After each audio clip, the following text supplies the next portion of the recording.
modelar. ¿Sí? Ahí donde dice corriente sería corriente eléctrica. ¿Sí? Acá sería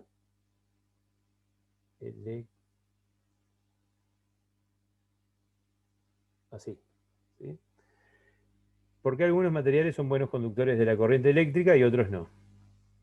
Los materiales se pueden dividir en dos categorías amplias, conductores y aislantes. Sería más correcto definirlos como buenos conductores y malos conductores. Con esto lo que estábamos queriendo decir es que en realidad no existe ningún material que sea de verdad aislante. Todo material, si yo logro entregarle la suficiente energía, va a lograr conducir corriente eléctrica. ¿Tá? Pero hay algunos materiales que son tan malos conductores que la energía que tengo que invertir para que conduzca corriente es muy grande y no me vale la pena. Pierdo energía en lograr que conduzcan corriente. Bueno, esta división puede afectar a la conductividad térmica, es decir, a la transferencia de calor, o a la conductividad eléctrica, es decir, al paso de la corriente. El otro día, cuando hicimos el experimento, yo les conté que en el título, además les especifiqué que cuando pusiéramos como título conductores y aislantes, que pusiéramos conductores y aislantes eléctricos, porque existen también los conductores y aislantes térmicos. ¿Tá? Nosotros estamos hablando de los conductores y aislantes eléctricos. Bueno, el hecho de que una sustancia conduzca la electricidad depende de la facilidad con que los electrones puedan moverse a través de ella. Esto lo hemos hablado, ¿sí? En cualquier átomo de cualquier material, los electrones son las partículas que están en la periferia del átomo, por lo tanto son las de más fácil extracción o agregado al átomo. Por eso es que cuando circula corriente eléctrica, lo que decimos es que básicamente lo que están circulando son electrones, porque los protones no se pueden arrancar del núcleo, por lo menos con métodos convencionales. Los protones no se mueven porque si bien llevan carga eléctrica, son positivos, están unidos a otros protones y además a neutrones en el núcleo atómico. Y eso le hace que sea muy difícil moverlos del lugar donde se encuentran. Los metales pierden y ganan electrones con facilidad, por lo que gobiernan la lista de los materiales conductores, o sea, son los materiales que son mejores conductores. Si bien podemos decir que algunos metales son mejores que otros también, ¿sí? Porque hay metales que son excelentes conductores y hay otros que no lo son tan buenos. Las moléculas orgánicas, que en algún momento habrán trabajado, supongo yo, en química, ¿sí? Las moléculas orgánicas son las que tienen carbono, nitrógeno, ¿sí? Sobre todo carbono, oxígeno también, hidrógeno. Son en su mayoría aislantes, en parte porque se mantienen unidas por enlaces covalentes, que también supongo que en química los habrán mencionado alguna vez. ¿Cómo son los enlaces covalentes? ¿Son débiles o son fuertes? A ver si a alguien le suena. Débiles. No, son muy fuertes. Ah. Son muy fuertes. ¿Tá? Entonces, las moléculas orgánicas, al estar unidas por enlaces covalentes, se les hace muy difícil tener electrones libres, porque los enlaces covalentes son los enlaces, no sé si se acuerdan, cuando las moléculas comparten un electrón. El electrón no se sabe si pertenece a un átomo o a otro. Es como que lo están compartiendo entre dos átomos. En esos casos la unión es tan grande que ese electrón, fíjense que si pertenece a dos átomos a la vez, es muy difícil de liberarlo. ¿Tá? Por eso es que los materiales orgánicos no son buenos conductores eléctricos. Y también porque el enlace de hidrógeno, que es otro de los elementos que tienen las moléculas orgánicas, ayuda a estabilizar a las moléculas, ¿sí? Provocándole mayor dificultad para la circulación de iones, ¿sí? De cargas eléctricas positivas o negativas.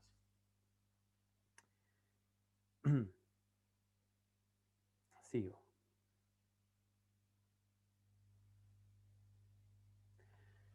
La mayoría de los materiales no son buenos conductores ni buenos aislantes, o sea, no conducen fácilmente, pero si se les da suficiente energía, van a poder transportar electrones de un punto a otro de ese circuito, de ese conductor.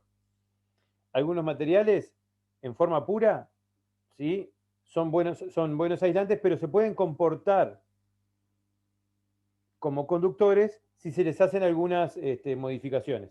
Como por ejemplo, el proceso de dopamiento, ¿sí? Que se le agrega a ese material que es aislante otro material que es conductor, ¿sí? Y lo convierten en un material que se llama semiconductor, que con eso se fabrican algunos elementos electrónicos que yo ya les mencioné, como el diodo y el transistor. No es necesario recordar el nombre, pero sí se los menciono. El agua pura, y esto también lo hablamos, el agua pura es muy buena aislante de la corriente eléctrica, pero el agua sucia y el agua salada son buenos conductores de la corriente porque tienen iones, o sea, átomos con carga eléctrica que están flotando en el agua, que están disueltos en el agua, que pueden moverse con libertad y por eso es el agua que tiene sal, por ejemplo, es buen conductor eléctrico. Por ejemplo, el agua en el mar, ¿sí? O sea, es mucho más peligroso que caiga un rayo en un lugar donde me estoy bañando en agua de mar que si cae un rayo en un río. Por más de que si cae cerca el rayo igual va a conducir corriente eléctrica el agua, ¿sí? Pero el agua que tiene pocas sales disueltas es peor conductor de la corriente que el agua que tiene muchas sales disueltas como el agua de mar. Dentro de los materiales conductores nos encontramos con materiales que tienen la misma función, pero también puede actuar como un aislante, aunque depende de varios factores. Por ejemplo, hay algunos materiales que son muy buenos conductores, pero si le acerco un campo magnético, dejan de conducir. Hay otros materiales que solo conducen corriente eléctrica cuando son iluminados. Hay otros materiales, ¿sí?, que conducen corriente eléctrica cuando varía la temperatura de ellos, ¿sí? Por ejemplo, en la Facultad de Ciencia, hasta hace no mucho tiempo, que en Uruguay, se estaban investigando materiales que eran de cerámica, que si yo los calentaba, o sea, si uno les daba calor, se convertían en buenos conductores eléctricos. Así que hay materiales que si yo les cambio la temperatura, pueden llegar a conducir. Algunos materiales se pueden convertir en algo que se llama superconductores.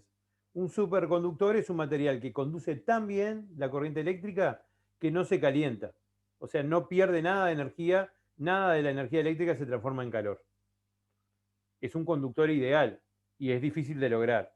Los materiales superconductores generalmente se logran con metales que se los somete a temperaturas de bajo 0 grados Celsius, ¿sí? Y ahí logramos que el material conduzca tan bien la corriente que la energía de la fuente que proporciona no se pierde nada. Toda se utiliza para corriente eléctrica y nada se transforma en calor, que es una de las pérdidas más comunes de energía en un circuito eléctrico. Bueno, y en contraste, acá dice, con los conductores, los aislantes son materiales que impiden el libre flujo de los electrones de átomo a átomo. No los deja moverse libremente o de molécula a molécula, ¿sí? Por lo tanto, cuando yo someto un material no conductor a la diferencia de potencial de una pila, de una fuente como la que usamos, o de una fuente como la que usamos en el experimento, la clase pasada, ¿sí?, las cargas que están en ese material no se van a mover, van a quedar en el lugar que se encontraban.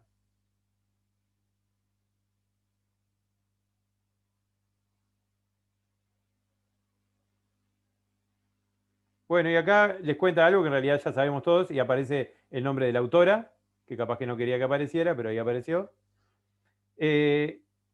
Sabemos, en realidad, capaz que no lo tenemos muy en cuenta, pero todos los materiales conductores que tenemos en nuestra casa están forrados con materiales no conductores para evitar que hayan cortocircuitos y también para electrocutarnos nosotros, ¿sí?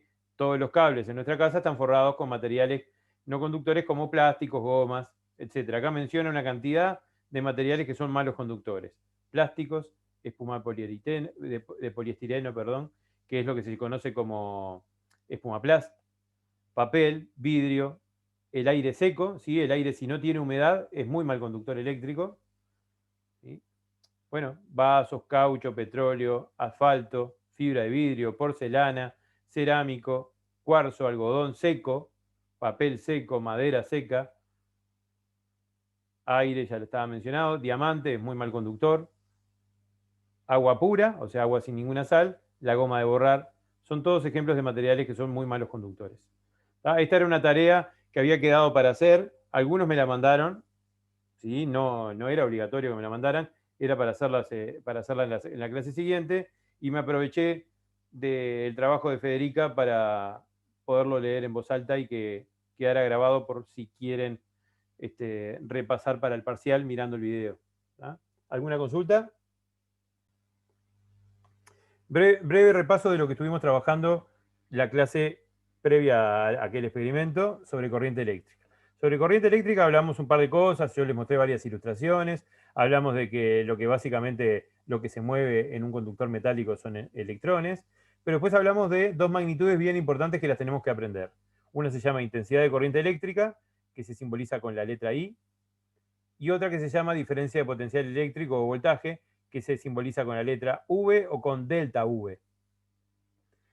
Sobre intensidad de corriente dijimos esto, es la cantidad de carga eléctrica que pasa a través del conductor por unidad de tiempo y se calcula con la fórmula que aparece ahí.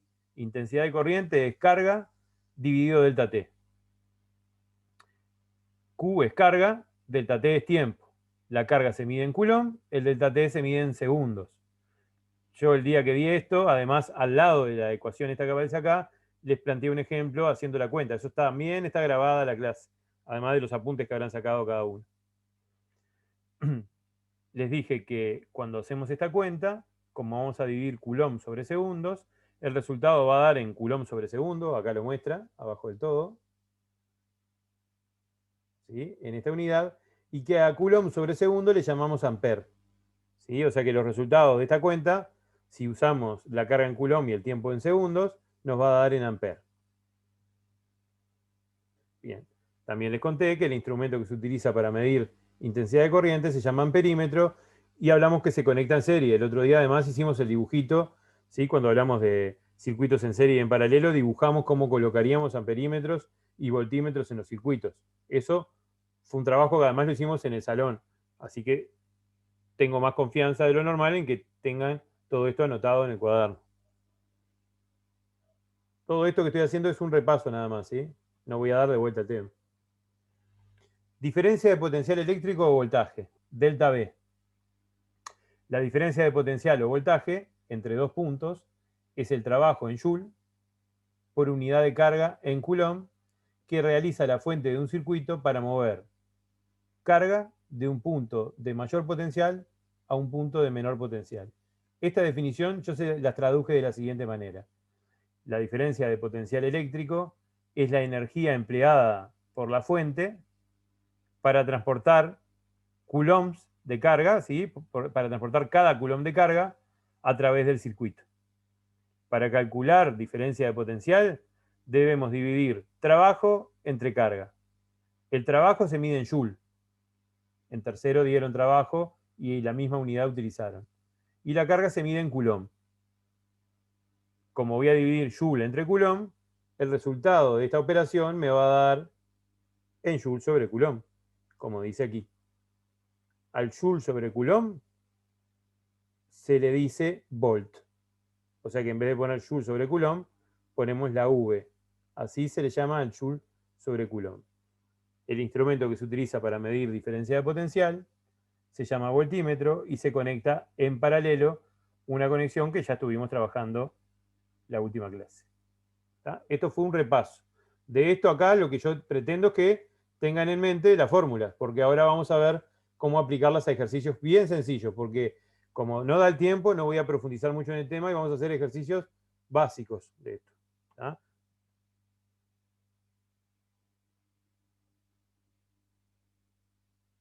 Bueno, el repartido de ejercicio que está en el blog, la primera hoja es esta, ¿sí? Y está ya hace unas 2 semanas y media que está colgado. Vamos a ver si podemos hacer el primer ejercicio.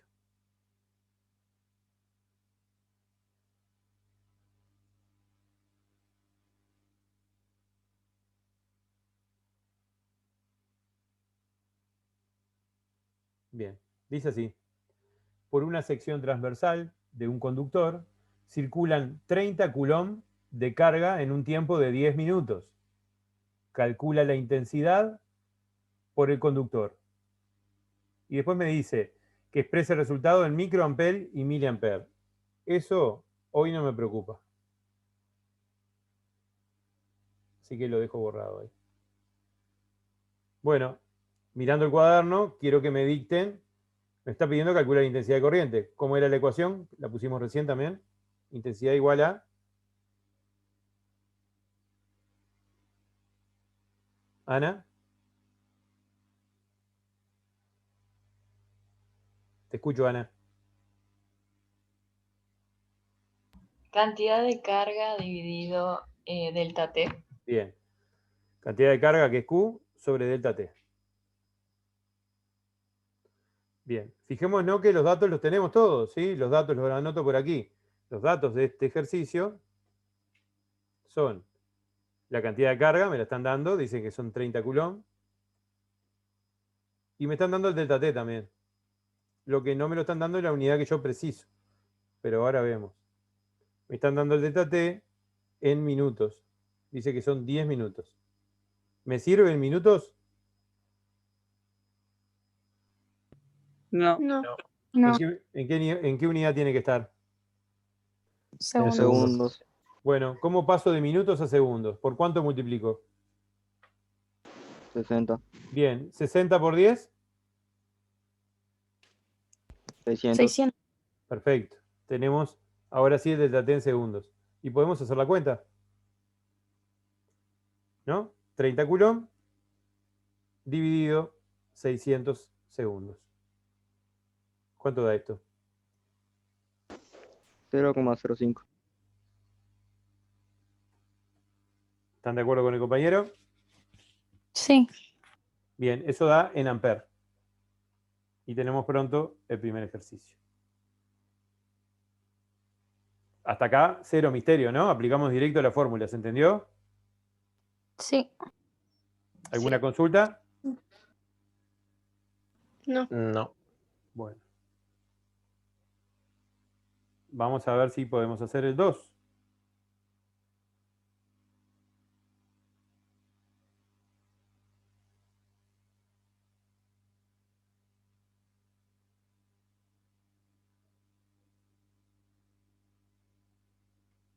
Profe, ¿Sí?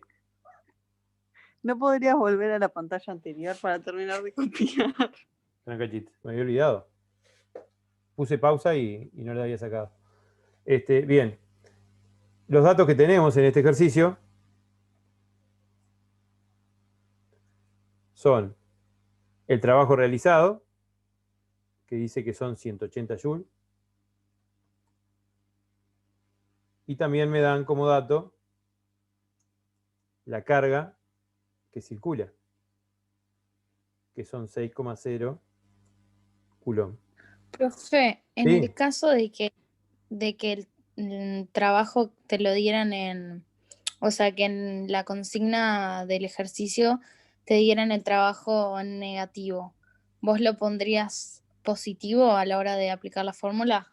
Sí, en realidad estaba respetando lo que habíamos dicho, pero cuando calculamos la diferencia de potencial, generalmente al profesor lo que le interesa es que ustedes den el valor absoluto de la diferencia de potencial, es decir, cuánto vale sin signo.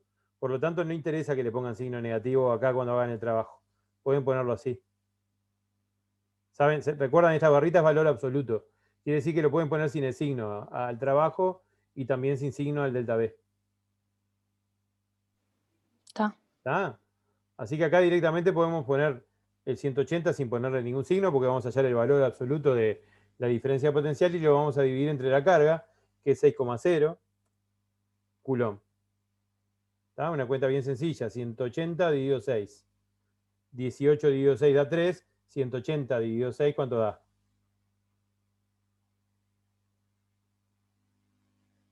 Va a dar un 3 con un 0. 30. Bien.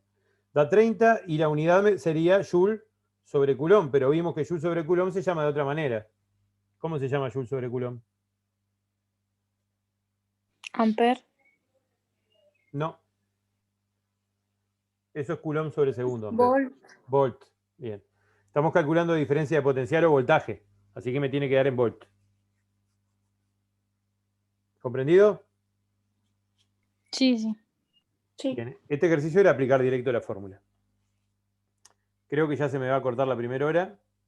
Igual voy a leer el 5. ¿Puedo borrar? Sí.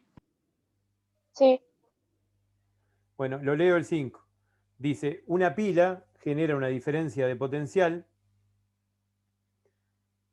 entre sus extremos de 9,0 volt. Se lo conecta a un receptor y por este circula una corriente de 30 mA. Calcula cuánta carga circula por el receptor en 15 minutos y parte B, calcula cuánta energía cede la pila al receptor en ese tiempo. Este ejercicio que lo vamos a hacer en la siguiente hora combina intensidad de corriente y combina la intensidad de corriente con diferencia de potencial. Lo vamos a hacer en la siguiente hora, que ya voy saliendo y entrando, ¿está? Antes que se corte. Claro.